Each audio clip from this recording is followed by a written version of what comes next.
আসসালামু আলাইকুম।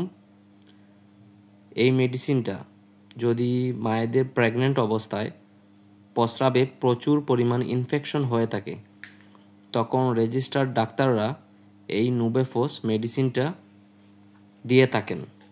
যদি প্রেগন্যান্ট অবস্থায় মহিলারা প্রস্রাবে প্রচুর পরিমাণে ইনফেকশন হয়, তখন এই ওষুধটা রেজিস্টার্ড ডাক্তাররা সুপারিশ করেন। এই প্যাকেটে একটা শেষে থাকে। তা খাওয়ার নিয়ম হলো, আপনার খাবার আগে বা পরে 1 গ্লাস পানিতে এই শেষেটা পানিতে ভালোভাবে মিক্সড করে নাড়িয়ে খেয়ে ফেলবেন।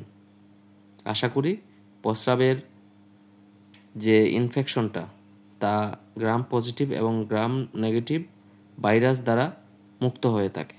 ইনশাল্লাহ এটা একটা ভালো সলিউশন।